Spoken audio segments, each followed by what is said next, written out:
This episode of Literary Treks is brought to you by Audible.com, offering more than 150,000 titles for your desktop or mobile device. To get a free audiobook of your choice, visit audibletrial.com/TrekFM. Also, help us keep Star Trek discussion coming to you each day by becoming a Trek FM patron through Patreon. Get access to exclusive content and become part of the team. You'll find all the details at patreon.com/TrekFM. That's patreon.com/TrekFM. Hey everyone, I'm Rod Roddenberry, and you're listening to Trek FM.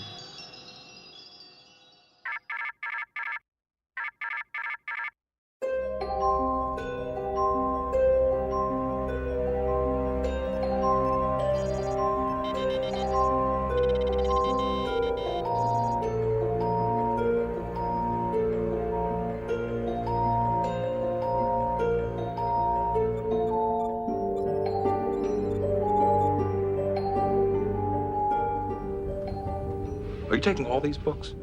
I thought I'd take some light reading, in case I got bored. Welcome, everyone, to Trek FM's dedicated books and comic show. I'm so excited to be here. I love being here with these gentlemen that I've got with me, my other co-hosts, and wonderful, brilliant, talented, the one and only Dan Gunther. How's it going, Dan? I actually really thought you were talking about someone else for a minute there, because I was about to introduce myself, then you started saying brilliant and talented, and I was backing away from the mic, and oh, wow, okay, I'll take it. Thank you. Good to be here. Well, yeah, good. And, of course, the supremely average Bruce Gibson. I can't even get it out without laughing. You think this is funny, don't you? You really think this is funny? Because when you were introducing Dan, I thought you were talking about me, and then I was disappointed. I thought, oh, well, mine's going to be bigger, but it's average. Just like my day today. Thank you very much. Oh, man, we are having too much fun here, folks. We've had a wonderful time on the other side of the page already, and, of course, the supremely wonderful Bruce Gibson. Guys, I'm glad y'all are here because we've got some fun news to talk about. First, we finally have some new book covers to judge, which we love doing. We've got our official stamp, which lets us know that something is officially sufficiently exciting. Now, first cover that we have, I don't know. It's Christopher L. Bennett's Time Lock, the Department of Temporal Investigation series that he's been doing. Another ebook, and the cover finally released. First impressions, gentlemen? Well, the fact that it says Department of Temporal Investigations on it is exciting. Other than that, is there some like 80s synth music we can be playing here? Or, yeah, I don't know what to say about this one. No, I think actually, in all seriousness, I think that you hit it on the head, because didn't the last book end, or wasn't there? Maybe I'm getting confused. Maybe it takes place in the 80s at some point. I don't know. But the cover didn't bother me when I first saw it, because my favorite color is blue. And so when I was seeing all blue, I was happy. I was in my happy space. But yeah, it's not all that exciting. And it does not look like a Star Trek cover. You're not seeing anything Star Trek. Ships, planets, characters, nothing. So yeah, it's Tron or something like that. It looks like a really bad early 80s screensaver. Mm-hmm. That's what it looks like to me. Or the early visual effects from Quantum Leap. Yes. Yeah. That or Tron, the original Tron, that kind of thing. That's what we're getting here. It's very strange. The only thing Star Trek-y that I'm trying to wrap I'm really reaching here, folks. It kind of maybe has a Voyager thing, like the weird things that would flow at you, but that's why it looks, but that's it. There's nothing else around it. It's just this blue cover with these things kind of flying at you on the cover. And yeah, I would say that the only thing that is sufficiently exciting is Department of Temporal Investigations. Other than that, the cover, I feel like it just leaves a lot to be desired, which is really, really disheartening, because I feel like even if it's an ebook cover, it needs to be exciting to grab people to want to pick this up. Mm-hmm. Yeah, like Bruce said, I like blue, So, it's nice. And if this were my computer desktop background, I could stand that for a few days. I'm blue. Come on, guys. 80s, 90s. Yeah, it's all kind of coming together here. When I think of blue, I think of la la la la la la la la la la. There we go. Now we're getting 80s. Mr. Blue. Thank you. Bow, wow, wow. When you say you're sorry. Anyway, sorry. Andorian blues. I'll bet they have the best blues music, the Andorians. I think they do. Yeah, because it's all blue. They get good reception on their antennas. Oh gosh. Well, so I think this one misses the stamp, doesn't it? I mean, I feel like it misses the stamp. Yeah, I kind of agree. The thing is, like, if I had this as the desktop background on my computer, I could stand it for a few days. Like, it's nice. It looks nice. I just have no idea what this book is about, which is, that's kind of sad. Like, I wanted a little bit of a hint, a little bit of something about what the book's about. Nah, there's nothing here at all. Well, even the last one we were talking about on the other side of the page, Dan, this idea that the last ebook they did had that wonderful kind of old school clock in, it looked like time as the fire in which we burn. That's kind of the image I got in my brain when I looked at it. So it was immediately, temporal investigation, Star Trek, all fit. This, it's just like, are we traveling to a digital dimension? Mm-hmm. Yeah, it's almost like they went, oh, we've got that Time Lock ebook coming out. Oh crap, did we make a cover for that? Oh shoot, we didn't. Okay, here we go. It's just You see somebody doing the whole substitute teacher from Key and Peele where he takes the thing, he's like, son of a, he's like, oh, we got to get a cover out right now. I've got a nice background. Use it. Exactly, yeah. But I have to say, this has nothing to do with Christopher L. Bennett or the fact that I'm so looking forward to diving into this new book with Dolmer and Luxley. So it honestly can't get here soon enough, regardless of what the cover looks like. And luckily, guys, we've got another cover to judge here.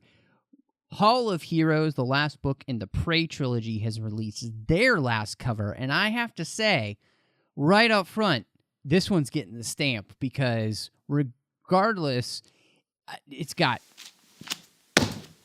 Klingons on it, it's got Worf on it, it's got the Sword of Kahless, and a cool nebula, and a bird of prey. I don't. What more could you ask for? Yeah, this is a pretty cool cover. It earns points for me just for the fact that it's different than what we've gotten before. It's unique looking, kind of like book 2 in this trilogy. I'm really curious to see what's going on here because, yeah, it's cool. It's different. It's immediately attention grabbing. We talked a little bit on the other side of the page. Worf's kind of floating head in the background, hiding there, looks a little weird, but he's playing a little Klingon hide and seek. Yeah, or maybe playing peekaboo with the Sword of Kahless. I'm not sure what's going on there. That was the original name of the novel, was Peekaboo with Kahless. I'd read that. It's a one of those like cardboard books, you get for little kids and so they can chew on it and stuff. It's really sweet. Well, I love this because it is something like you said, Dan. Each one of these books has been kind of a WTF almost because, the first one has the Enterprise A and the Enterprise E on the same cover. And then the next one has the weirdest Klingon devil that I've ever seen. And, this one has Worf playing hide and seek with, the Sword of Kahless, which is really cute. So I love it, though. I love the boldness of each of these covers, and I really think they're going to grab a lot of people's attention. And what was great with this is we got a synopsis, which goes like this. The Klingon Empire stands on the precipice. In the wake of violence from the cult known as the Yusong, paranoia threatens to break Chancellor Martok's regime. Klingons incessantly call for a stronger hand to take control, one that Lord Krug, master manipulator, is only too willing to offer. But other forces are now in motion Assisted by a wily agent, the Empire's enemies conspire to take full advantage of the situation. Aboard the USS Titan, Admiral William T. Riker realizes far more than the Federation's alliance with the Klingons is in danger. With the Empire a wounded animal, it could become either an attacker or a target. Yet even as hostilities increase, Worf returns to the USS Enterprise and Captain Jean-Luc Picard with a daring plan of his own. To preserve both the Empire and its alliance with the Federation may hinge on an improbable savior leading the most unlikely force. Is this Muriel Paris? I may be just colored by what we've just read that we'll be talking about in the future. There's definitely some interesting parallels here. It could be something to do with that. Yeah, I didn't even think of that. That would be very interesting. That would definitely tie into what we just read that we're going to talk about here later. Yeah, it could be. I don't know. I'm starting to worry just a little bit about this. It sounds a bit fantasy to me. Just slightly. Like, I hope it doesn't go too far in the fantasy realm. If it's done well, I mean, like, we haven't talked about it on the show, but the Left Hand of Destiny books kind of really get into the Klingon stuff, and they kind of feel Lord of the Rings-ish at times, but man, those are good books. So if these can pull it off like that, Ken, I'm not too worried about that myself. Well, and one of the things that I was thinking, too, is that we've never really explored the Klingon Empire like this and its beliefs and those kind of things. And I would say the biggest place that I've seen it done, really, when it came to the cults, like we talked about, was with Full Circle and with Muriel Paris and everything that was going on with that storyline. So I'm really wondering if they are going to tie those threads together. It would be interesting because I can't imagine anybody but Kirsten Beyer playing with Voyager or letting her play with any of those pieces. But it would be really interesting. I mean, I guess the most unlikely or improbable of saviors would also be Alexander. Yeah, maybe. Maybe. I hope not, though. I'd rather have Muriel because, like you said, it would tie it all up with these other stories. I mean, the whole Muriel Paris thing isn't necessarily from the novels. That started from the last season of Voyager, so it could play into that. If somebody's not... my point is, if somebody's not reading those Voyager novels, they wouldn't be lost because this could tie into that episode from Voyager. So I think Muriel would be cool. And she was, in that episode, described as a savior for the Klingon people. So yeah, absolutely. Even the most cursory knowledge of Star Trek, that could very well be. Well, I think what this means is that we have a sufficiently exciting cover here and blurb, and I can't wait to be reading this trilogy and getting people talking about it on the Babel Conference, which is our listeners-only discussion group. You can find us there on Facebook. Just type Babel in the search field there.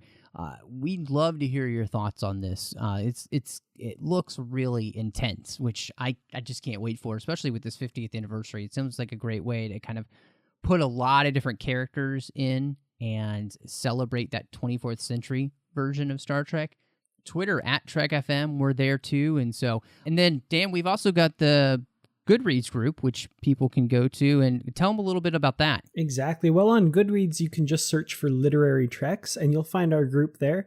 Just ask to join, and one of us will let you right in. We talk about all the books that we've discussed on the show, as well as what's coming up in future shows, so you can keep up to date with everything that's going on, as well as discussions about any book in the Star Trek universe.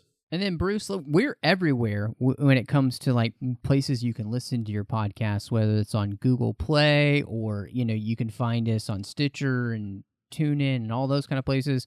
But where's the best place, you think, for people to be able to tune into the show and help out the show with some star ratings and reviews? I would suggest going to iTunes, because I think iTunes is a great place to go in there and subscribe to the episode, download the episodes, and review. And if you want to give us a 5-star review, that's the perfect place, because the more reviews we get on iTunes, the more likely people will be able to find us. And then we can continue on forever and ever, because everybody in the world is listening to us. That's right, man. Well, goodness. I think we got all that stuff covered. What do you guys say if we jump into the feature and talk about some unworthiness? Do you think we're worthy? We're unworthy. Guys, we've got a wonderful show for everyone tonight as we continue on with the Kirsten Beyer Voyager books that we haven't talked about yet in the relaunch series that she has been working on. And we've reached Unworthy because we got through Full Circle. And we didn't get through Full Circle. We devoured Full Circle like, you do a fine steak dinner. But now that we're at Unworthy, I kind of wanted to ask you guys about the way that Kirsten writes Voyager and her writing Voyager. And I really wanted to dig in because it was really apparent to me reading this story about how much she brings these characters to life. And we talk about that all the time, but I kind of wanted to really dissect that with certain characters here. And so for you guys, what were some of your favorite things that she does with some of the characters here? Well, a lot of the work that she does with the familiar characters, I feel, kind of like you said, really brings them to life in a way that I never really felt like they did on the show. Granted, there are some really good episodes of Voyager and some excellent character pieces in Voyager, but on a consistent basis, Chakotay was not somebody I could really connect with. Harry Kim was just kind of there, being picked on by people every week, it seemed.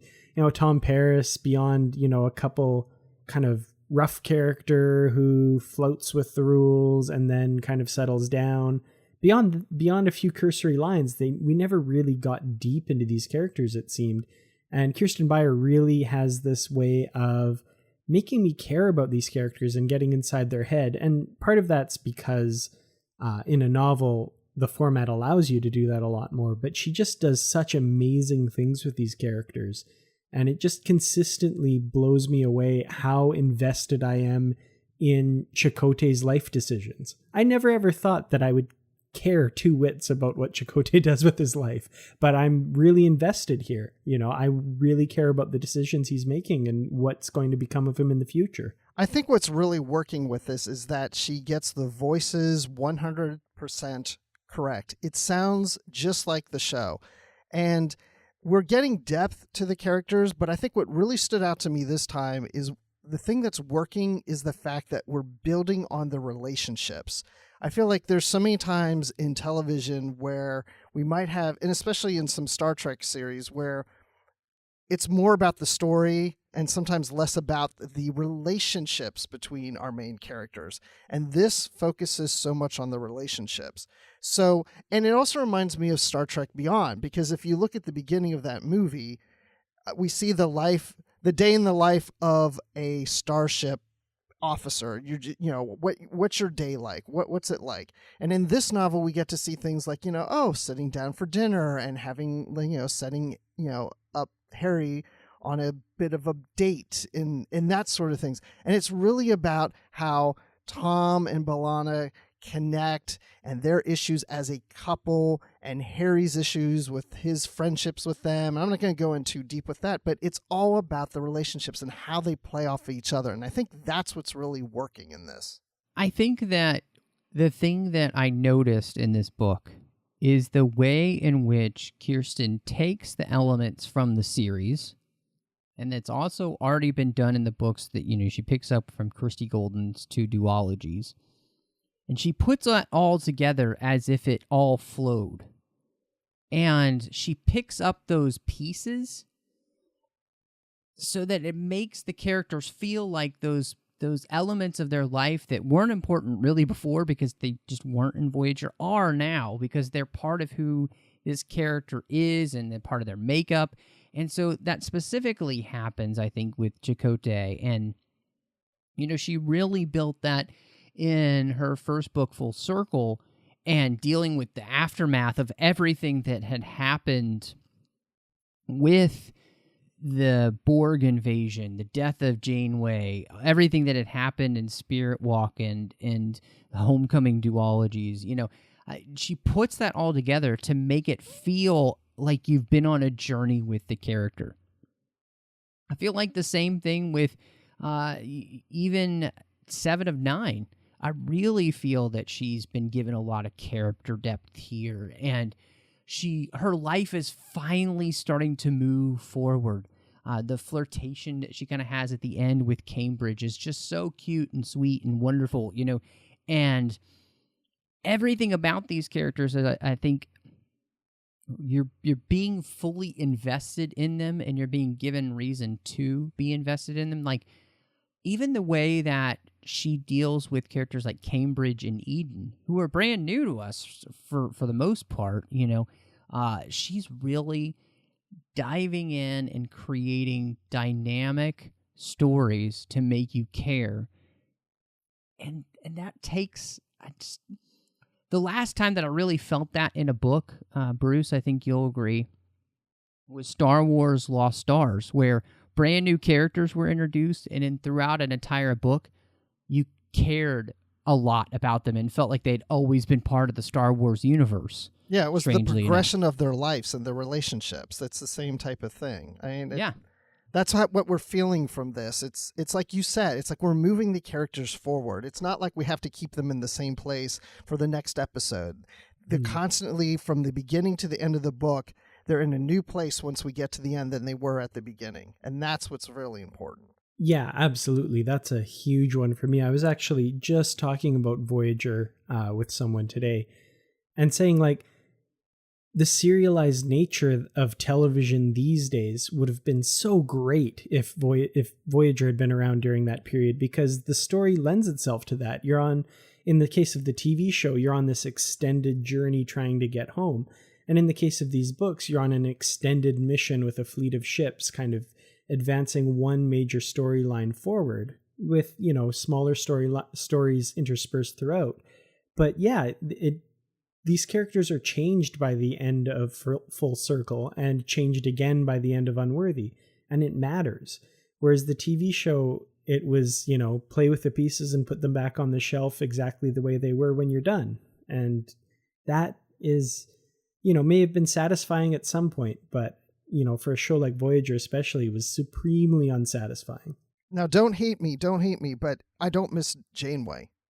And it's only because of the strength of these characters. It's the strength of the characters are so good in here that I don't miss the captain. I don't miss Janeway being in this book. I love Janeway, but it's not like I went, this book would have been better if Janeway were in here. I don't miss her. Yeah, no, I totally understand that. That makes a lot of sense to me too, yeah. Well, and I think that can only happen because of the way in which Kirsten used that death of Janeway to propel a lot of these characters forward. I mean, she used that to her full advantage, especially with a character like Chakotay.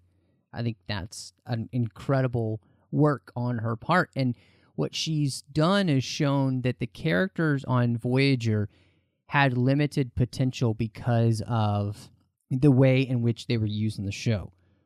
But in all reality, what these characters had was unlimited potential.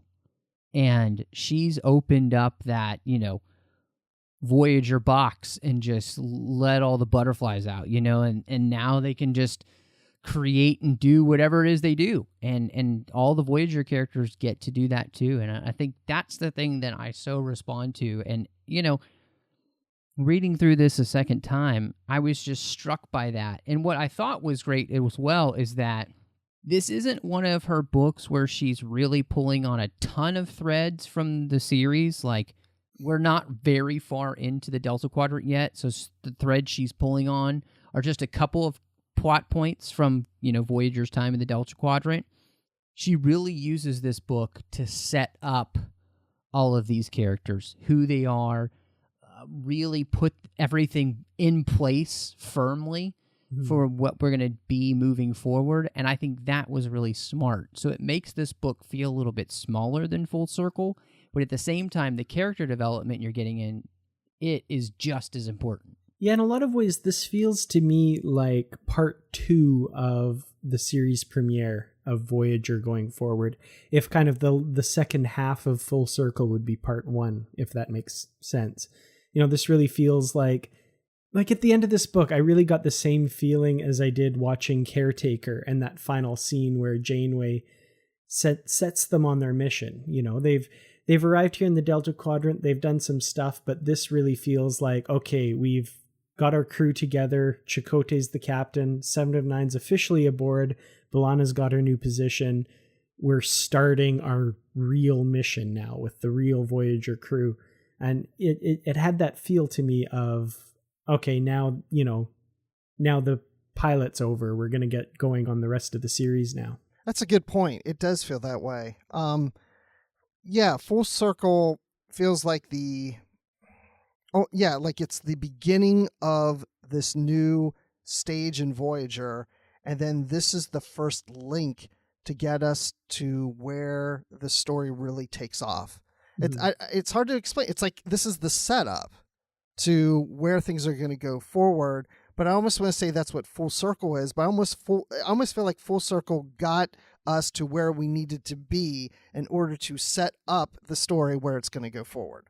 Mm-hmm. Does that make sense? No, I completely. And I love that idea almost, is Dan, you were saying, it kind of creates this 3-part structure, like those classic Enterprise arcs that they would do with 3 parts, Full Circle, and this kind of make a 3-part arc. And I'm with you. It does kind of feel like, oh, we're really where, like, Kirsten was finally be able to put all the pieces in the puzzle where she needed them to fully move forward, but I never feel like she's just moving puzzle pieces here. I'm totally invested. I think that's the thing we're talking about with her writing these characters and making it feel so important. And the other part about it is that she reveals a lot of interesting mysteries about a lot of different things in this, and I really, really like that. Yeah, there's a lot, like, we talk a lot about the character work being done, but there is actually also a lot going on plot-wise. So, Megan, for example, is seemingly this young medical ensign who seems to be taking a bit of a shine to the Doctor.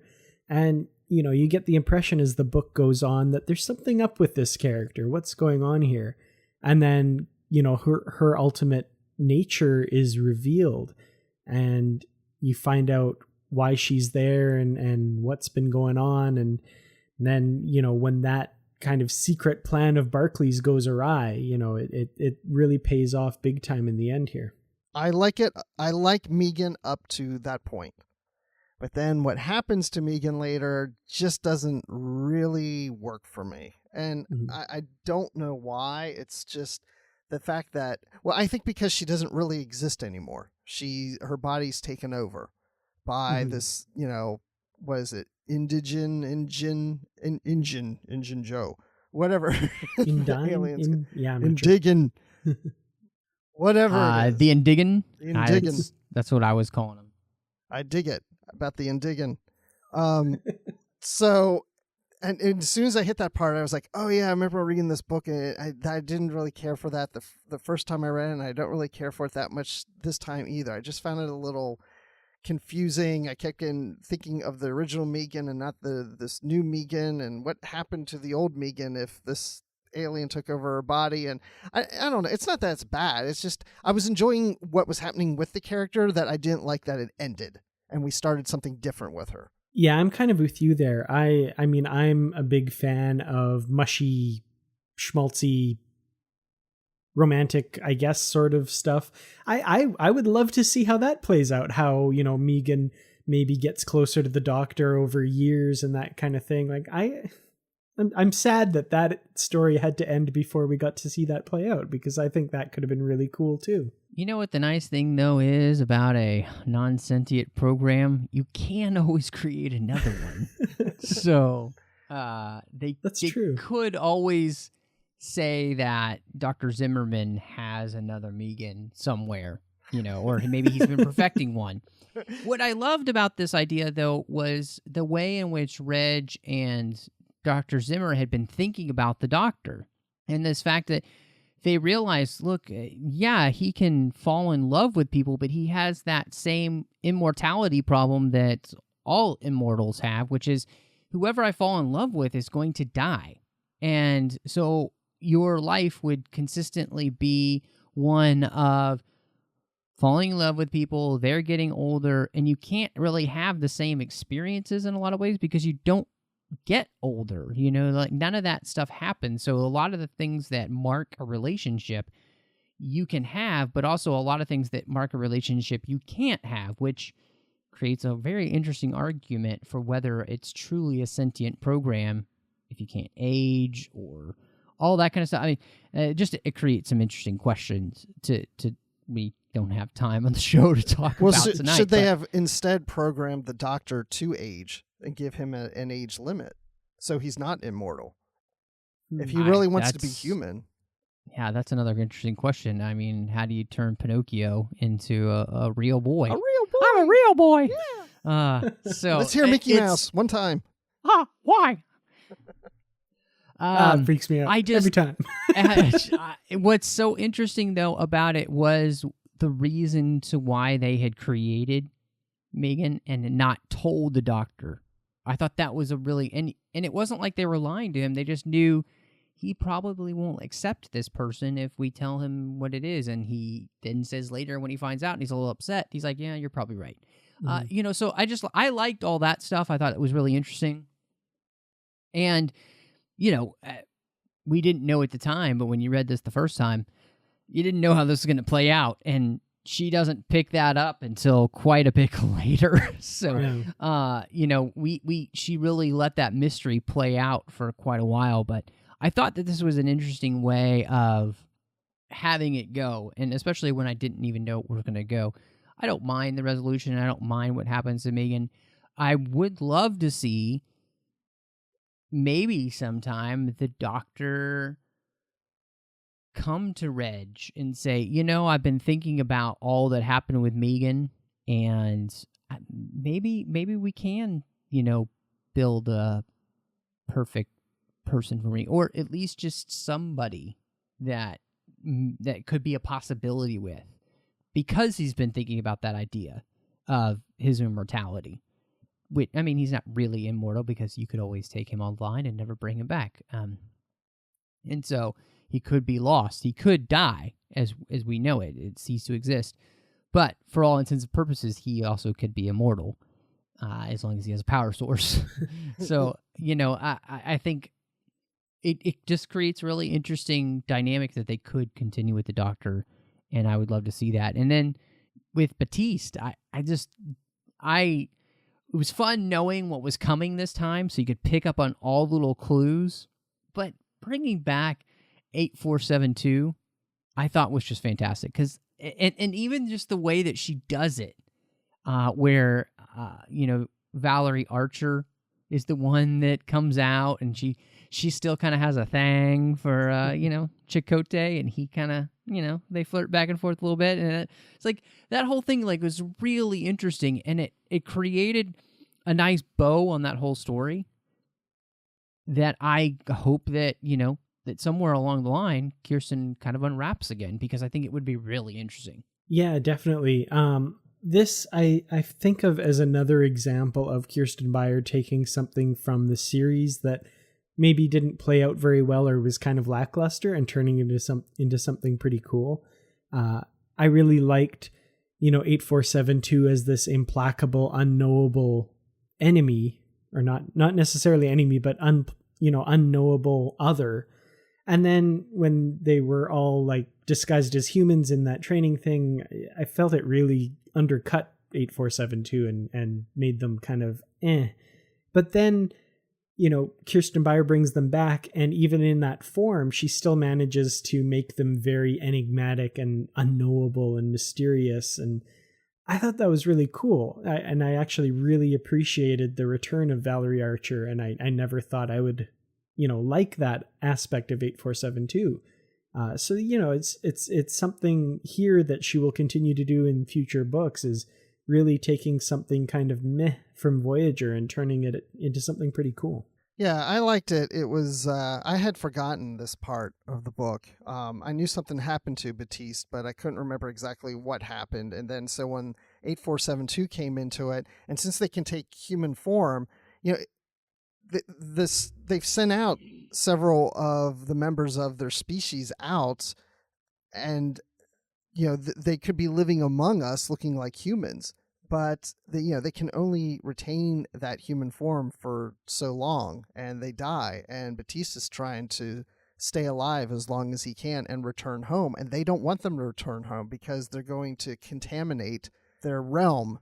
And they eventually let him in, but it was just interesting how he had to really fight his way back to come home, and they didn't want him. They sent him out on a mission, and it was a one-way mission, and you're not coming home. And he got back, but anyway, I thought it was an interesting storyline. What I really liked is the way in which Chakotay was instrumental in kind of talking them in to allowing Batiste back, and the way in which that gives an opening later on to using them again in a story point. And I just thought that was really smart. And it also did a really good job of continuing that Chakotay storyline, which we've been talking about, where I just think it was really successful and helping you really like this character. Because, man, this guy has grown so much as a person in, the last few years in the books. And I think it's fantastic. So one of the really interesting thing is, and we've talked about this a few times, obviously, in the show together, we have this whole thing about whether or not they're going to play God with the Indigen and with the Prime Directive, and worrying about their worship in the Borg and how much do we tell them about what happened to the Borg, who the Borg really were. And I think, to me, that was a really interesting plot line, especially with the way in which Seven was reacting to that idea too. So for somebody who's actually understood what the Borg truly were. So I thought that was really smart, because it was coming at it not just from a Starfleet angle, but also that really personal level, which changed the tone of the discussion. Yeah, this was a really fascinating part of the story for sure. The idea that this race this collective of races, I guess, would kind of put the Borg at that central place in their mythology, I thought was a really fascinating idea. And yeah, what Kirsten Beyer does with the story here is really cool. Especially doing things like emulating the Borg and the sacrifices they're making to the Borg to appease them. It really makes a lot of sense when you think about it. Something that powerful could very easily take that place in a culture's mythology. Who would think that there would be someone out there that wants to be Borg? That is just the strangest thing that I can even imagine. Yet, hey, why not tackle that in a Star Trek story? And, this is, I think it's 7 different races that are in a collective that of themselves, and they're not worthy enough for the Borg to even be interested in them. And so they're trying to prove themselves to one day reach the level that the Borg are, because the Borg have ultimately accomplished a collective that they admire and they think is so much superior to theirs. It is like a God thing. It's, we are trying to become perfect, and the Borg are perfect, and that is our God. That's where we want to be. It's almost like this is heaven to us. If we ever got in the collective of the Borg, then we have met what we have been trying to achieve, and doing it with perfection. And they even built their ships into cubes.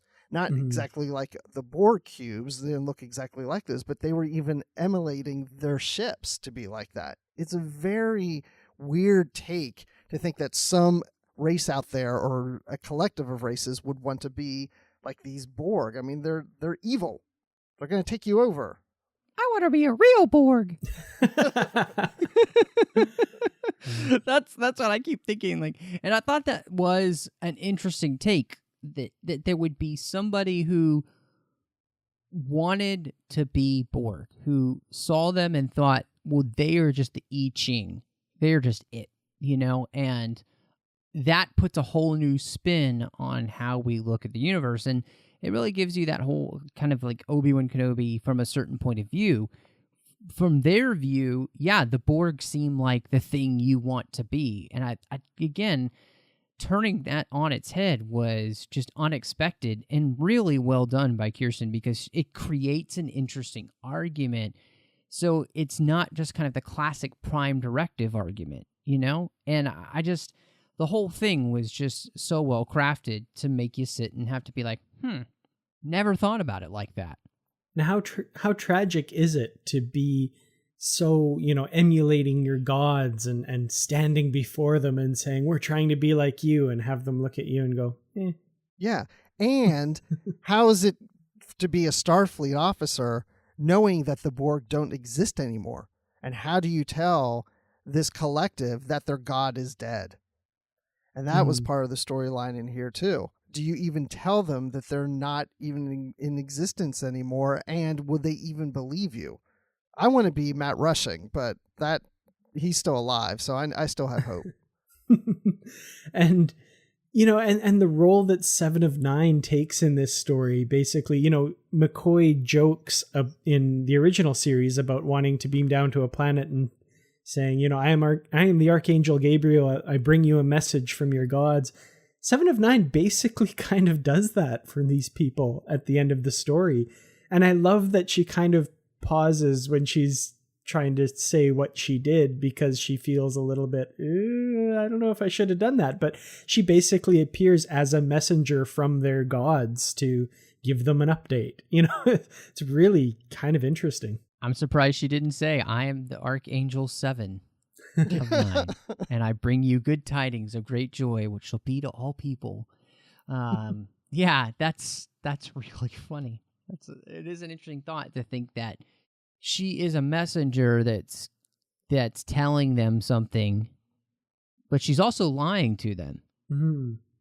And as we know from many of Star Trek stories and many of films that we watch these days, when you build something on a lie, it tends to go badly. And so that's my question, was lying to them better than just telling them the truth? Because the truth is the truth. You can deal with it, It might take a while, but when you find out you've been lied to and you've built that yourself on that lie, that makes people angry. So that, I think that, again, that's another thread you could come back to later on down the road. And yeah, playing God is not easy. I wouldn't want to be the Archangel 7 of 9. So I wonder if 7 will try to pull the Obi-Wan, well, what I said is true from a certain point of view thing. Yeah. She'll just play that scene from Star Wars. Let me explain it to you. Cue up Star Wars. No, you're going to want to go to episode 6. Yes, there you go. And we'll believe her just as much as I believed Obi-Wan. I'm just kidding. Yeah. Okay, so Tom and Harry is not happy. I mean, he's happy that B'Elanna and Muriel are alive. He's not happy that he got lied to. And I wanted to ask how well this part of the story works for you guys. As difficult as this part of the story is, I really appreciated it. As much as you just want to get them back together and say, oh, come on, just forgive him and understand him and become friends again. It feels very real to me. Like, it feels like there's been a betrayal here. And I think Harry voices his feelings very, really well when he tells Tom that, you didn't, when it comes down to it, you didn't trust me. You didn't trust that I could take this information and keep it a secret and that sort of thing. And that hurts. And yeah, it does really hurt. And I think the writing in this book is strong enough that comes across so well. And it's so, in some ways very obvious in some parts, but also just very subtly written in some parts too, through Harry's body language and just little scenes that you can tell there's this very physical distance that's grown between the two. And it was painful to read because I've had relationships with friends that have soured really badly over something, and you still have to be in the same area as them. Maybe you work with them or something like that, and it's very difficult. I've always liked Tom and Jerry. Those were very funny cartoons. But I also like Tom and Harry. This storyline worked out really well for me, and I did feel bad for Harry because, when your best friend doesn't tell you something, well, it's not even just that. I mean, he's close. He said that he feels like he is family, that he's part of Tom and B'Elanna's life. And to tell someone that part of your family has died. Actually, 2 members of your family have died, and it's a lie because you can't trust them with this information. I mean, actually, I think Harry handled it very civil and handled it better than most people. And I don't blame him for being mad at Tom, but I also felt bad for Tom and the fact that he's had to keep this secret from Harry this whole time, and Harry doesn't trust Tom enough and honor the fact that he had to make this sacrifice himself of keeping a secret from his best friend. And that can be hurtful too. But at the same time, I thought I would be even more ticked off if I were Harry, because now that we know that B'Elanna and Muriel are alive, the whole ship knows, and the ship is told by Captain Eden, don't tell anybody. So we now trust the crew not to tell anybody that they're alive and on the ship, outside of the ship. But Tom couldn't trust just Harry to keep a secret? Now we can trust a whole crew to keep a secret? It seems really unfair. I'm going to come at this from a completely different perspective. And I don't like Harry in this book. I don't like his and this is the thing. But I think it's consistent with Harry's character, but I don't like it. Harry he's an only child. It's always been all about him. And so for him to look at this situation, if you are in his thoughts as we are in the book, it always comes back to the fact that he can't see himself doing what Tom did. That's irrelevant. Tom did what he thought was best for him and his family. Harry, you're not part of that family. You're not the one in danger. So whether you can say that you would do the same thing is not the point. The point is to say that you respect your friend enough to respect the decisions that they make, even if they don't involve you. That's being a man about it. Like, just a person who can put themselves not above. I mean, and that's what I feel like Harry's doing. He's putting himself above Tom and saying, I'm better because I wouldn't have done that. But there's no right or wrong here. This isn't one of those situations. This is a completely gray situation. Your family's in danger. You're not sure what to do. And you talk about it with some advisors, and you feel like the best course of action is to do this. That requires you not to tell certain people. Certain people? Why not tell Harry? Well, because they don't tell anybody. Yeah, but why not just? What's wrong with telling Harry? Maybe a couple people. They're because I think they're trying to keep it as tight as possible. They don't want any screw ups. They've already. But it's not tight trouble, now. So. I mean, they're still in danger. Well, no, it's not now. But that's a different situation than it was then. And I think the question can be asked: Did Tom and B'Elanna do the right thing? Should they have trusted more people? I think we all would say the answer to that question is yes.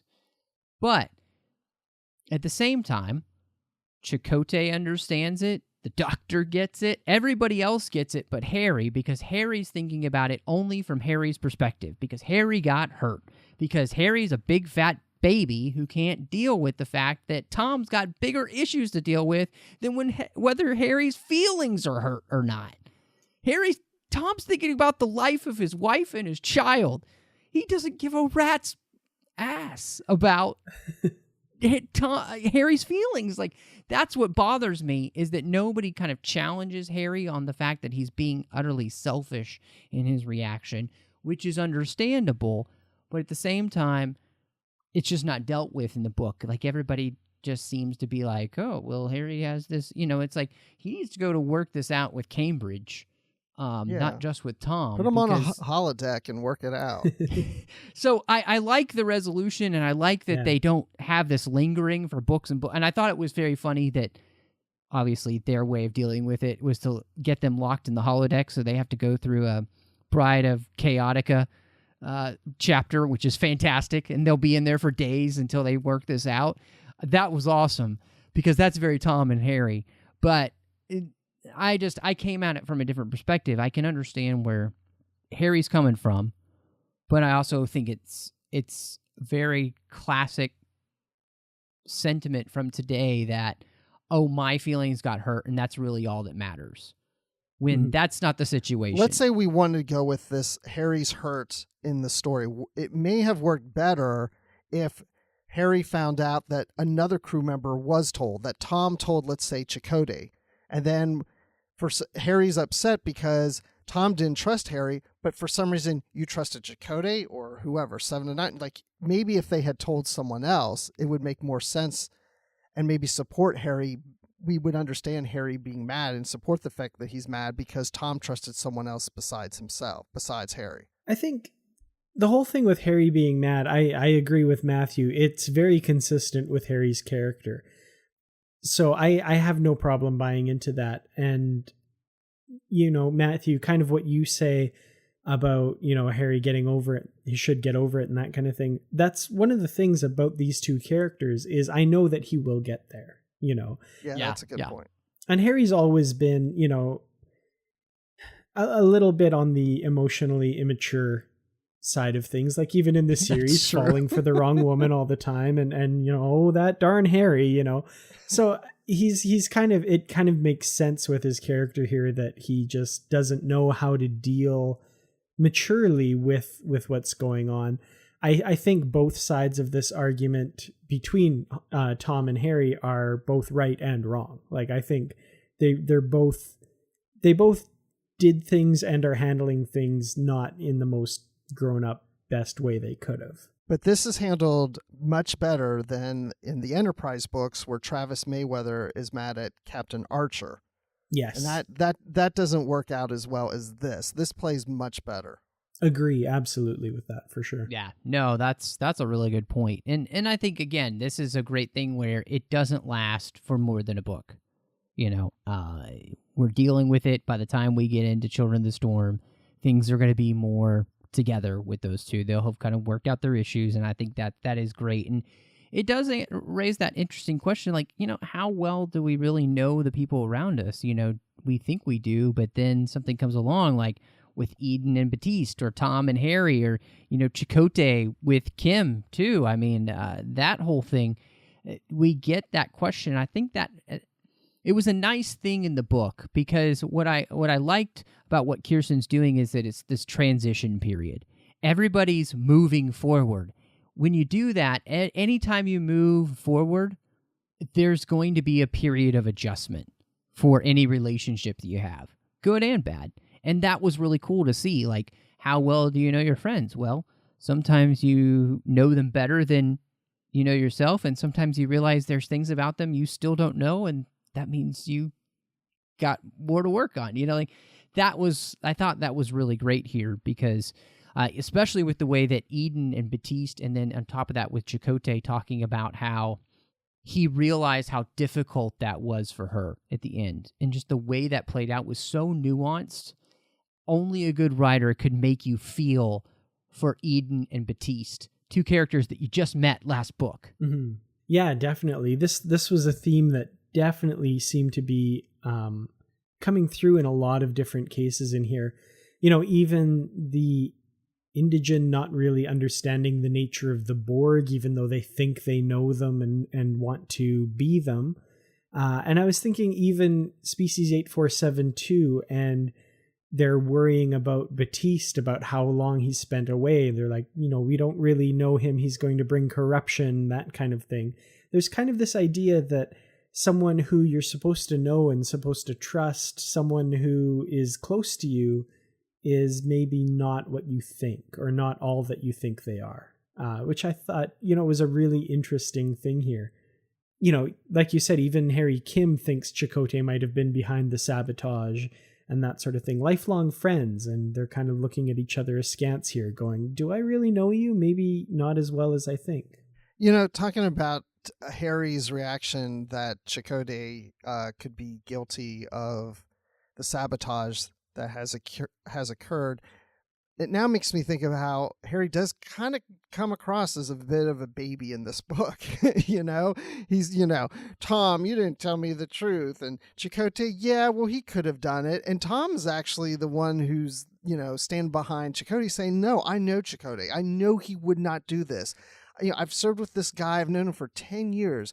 And he's even turned to Harry. Harry, you know Chakotay. And he's like, yeah, well, maybe. I don't know. But then in some ways, he does have the right to be a little suspicious about Chakotay because Chakotay's kind of fallen off the rocker a little earlier in the book, in the previous book, in Full Circle, to the point that they didn't even want to give him command of the Voyager back to him because he was having issues with the death of Janeway. I'm glad that they referenced that, by the way, in that, because that makes a lot of sense. It's a good tie between those two novels and bringing those two stories together. No, I think that's the thing about this book that makes it so enjoyable is that all the stories are kind of playing into each other. And it goes with the theme of the book of this kind of idea of unworthiness. And, you know, everybody is having this feeling of inadequacy in their life and having their mistakes kind of pointed out to them or trying to learn to overcome those mistakes. And I thought that was really interesting because it leads into the last thing I wanted to talk to you guys about pretty quickly here was identity. And the question of who we are is a big one. Obviously, our world is gone nutsoid with the idea of how do I find out who I am? What am I? You know, and Seven is really facing that question, but it's not just Seven. It's Chakotay. It's B'Elanna. It's Harry. It's Eden. All of these people are trying to figure out Batiste is trying to figure out, you know, am I going to still be able to be a 8472, a species 8472, or am I going to be killed? You know, like it was really nice to see all of these people grow in their identity and to watch it shape and to mold and to form in these different ways. And I thought, honestly, that's wonderful because we're struggling this, but I love that these characters are struggling with it, but it's not crippling to them. You know, they're finding ways to work through the issues. And that's what I found so encouraging. You know, that's where Star Trek, I think, really does. It mirrors our world, but it also gives us hope, hopefully, for the future. Yeah, this was a really cool aspect. I mean, you know, brought to life most obviously with Seven, who literally has a voice in her head telling her that she's someone she's not, you know, and her having to deal with that and then realize, you know, maybe I need to incorporate that identity and kind of coming out the other side more whole. And yeah, I really loved, you know, kind of the idea of identity, but also finding your place in the world. Chakotay, you know, kind of, I guess I'm just going to go be a drifter. I'll find something to do. And then, oh, no, okay, I get my ship back. That's cool.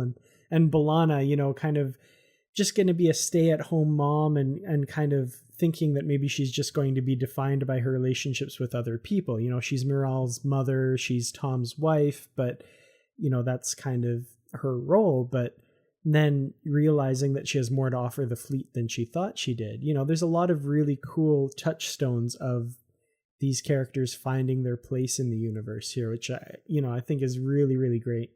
Seven reminds me of Spock, in the fact that Spock is always struggling with his human side and his Vulcan side. And in this book, Seven's struggling between Annika and Seven of Nine. And who is she now? She's not really Annika, who she used to be, and that's what's starting to call to her, but she can't fully accept it because she's been Borg, and she's Seven of Nine. But even she's not even Borg. All her implants are gone. She's evolved beyond that. So what is she now? That's the thing she's struggling to identify, is who is she at this moment? And I think she finally reaches a point that she accepts the fact that, well, she's not what she was before, but she's a combination of all those experiences into one, and accepting that she is part Annika, Seven of Nine. She's a meld of that. And that's the same thing with Spock, eventually accepting his human side and his Vulcan side, and accepting the fact that, you know, they're unique individuals. And I really enjoyed that about Seven's development. And yeah, Chakotay finding his place into this universe, that he returns back to the Alpha Quadrant. He no longer has a ship, but we somehow see family always coming together again. I mean, as we get through the books, as this series progresses along, everybody finds their place back to where they started in the Voyager series, except for Tuvok. Poor Tuvok. He's out there with Riker. Yep, stuck with the Riker, man. I love this book, and I guess the last thing, what do you guys rate this one? It's kind of a hard thing because, if I were to just kind of go with it, I would probably almost rate every Kirsten Beyer novel 5 stars or something like that. But, you can't really do that. I rated Full Circle 5 stars, and unfortunately I wasn't able to be here for that episode, but I listened to that and agreed with, 99.9% of what you guys had to say. Absolutely. This one I feel is very, very, very close to that level. It's not quite on the same pedestal that I would put Full Circle, but it's right up there. I mean, Kirsten Beyer is definitely probably one of, if not the premier author of Star Trek books right now. It's just, whenever her name pops up on the schedule, it's going to be a great book. And this was an excellent book. I think this might have been the second novel that I reviewed on my website. And, I read my review of that today and it was just glowing, and it hasn't changed at all.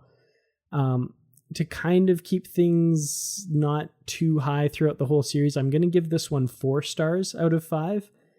Just because it's not quite at the same level as Full Circle, but still a very, very masterful work. She's got such a great handle on these characters, and man, I love the Voyager characters, and I never ever thought that I would say that before these books came around. If only Kess would come back and see what we could do with her. That I would like to see, actually. But I gave Full Circle 5 stars. I enjoyed this almost as much, not quite. It's very, very close. I wouldn't go as low as 4 stars, but I would give it a canister with an alien and entity in it, but with a slight dent on the side. I'm with you, Dan. This book, I can't rate it 5, but that's just because, Full Circle, and I think for me, when I talked about it before, Eternal Tide would be 5s. That doesn't have any impact on how good this book is. It's not a lesser book. It's just a different type of book than Full Circle, I think the Eternal Tide is.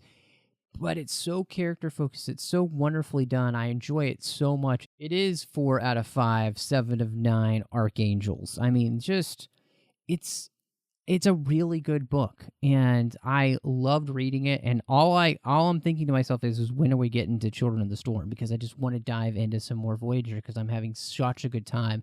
And that's one of the things that I love, is that I feel like if you read these Voyager books, it's going to ignite your passion for Trek Lit. And that's fantastic. And Kirsten Beyer will always be one of my favorite people who have written Star Trek books because of how much she's helped me fall in love with characters that I couldn't stand before, but now are some of my favorites. And if you can do that, you're a master. So thank you. It's just, that's the way it is. Well, I think it's pretty apparent from our ratings that we all really loved Unworthy. Not really a surprise given whose name is on the cover for sure. I can't think that it would be a surprise. It's definitely not unworthy of the greatness that Kirsten had already given us with Full Circle. That's for sure. Agreed. I just can't wait till she comes out with another book, which I think has been going to be quite a while. But she hasn't disappointed us yet.